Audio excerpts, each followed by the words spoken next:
Então, pessoal, pegando todo de surpresa, um jornal alemão acabou de denunciar para o mundo os abusos do STF, principalmente dos ministros Alexandre de Moraes e Gilmar Mendes.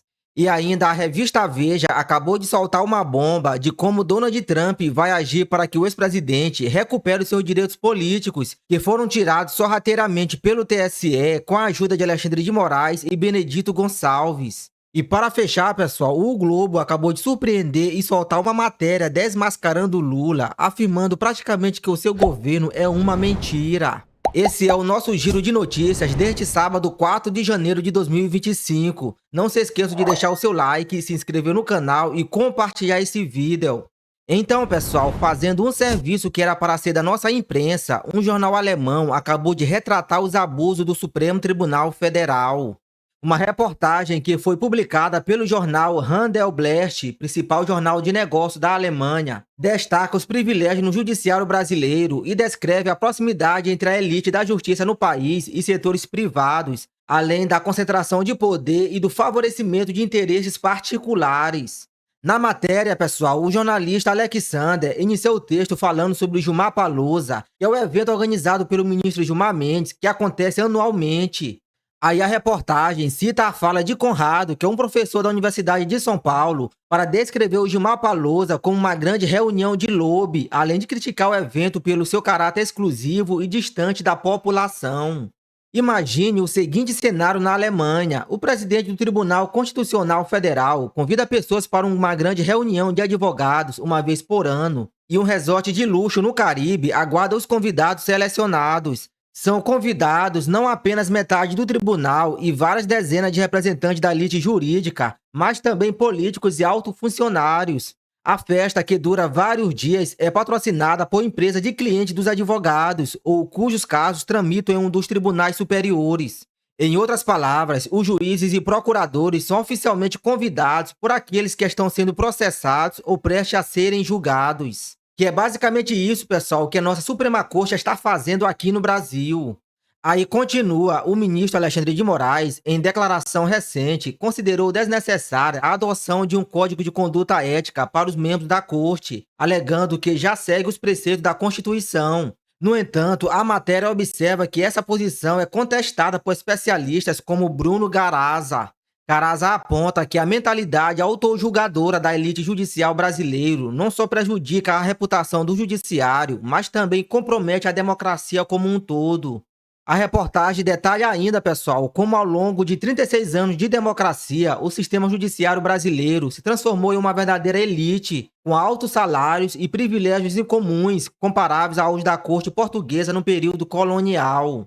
O jornalista ainda destaca, pessoal, a resistência do judiciário brasileiro em aceitar qualquer tipo de fiscalização externa. A elite judiciária, cada vez mais protegida e intocável, é descrita na reportagem como um verdadeiro obstáculo à transparência e justiça. Ou seja, pessoal, isso daqui é uma tremenda vergonha para o Brasil. É praticamente o STF com seus ministros intocáveis manchando a imagem do Brasil no exterior. Então, a revista Veja, pessoal, acabou de publicar essa matéria que tem alguns pontos relevantes sobre, segundo alguns aliados do ex-presidente, como Donald Trump irá agir para que Bolsonaro dispute as eleições de 2026 e também aconteça a aprovação da anistia para os manifestantes do dia 8. Com o apoio do chefe de Estado americano, que teria prometido impor sanções pessoais, políticas e econômicas aos perseguidores do ex-presidente, os aliados do ex-presidente acreditam que a reviravolta que aconteceu lá pode se repetir no Brasil. A garantia da ofensiva americana seria dada pelo próprio Trump e ocorreria em 3 frentes distintas. A primeira ação seria simbólica e miraria o STF. Segundo o assessor de Bolsonaro, os Estados Unidos cancelariam o visto dos 11 ministros sob o argumento de que eles estariam colaborando para a desordem democrática. A segunda, pessoal, seria de caráter econômico, que incluiria criar dificuldades e até impor sanções a negócios brasileiros. Já na terceira frente, a mais radical, o governo americano solicitaria o congelamento de contas e ativos que autoridades nacionais, porventura, mantenham no exterior. Ainda que o Congresso Nacional Americano não faça nada, se o executivo quiser, pode fazer várias medidas para brecar o avanço do autoritarismo no Brasil, previu Eduardo Bolsonaro durante uma live feita no final de novembro. O filho 03 do ex-presidente ainda destacou, abre aspas, podem esperar, a conduta vai mudar e a cobra vai fumar.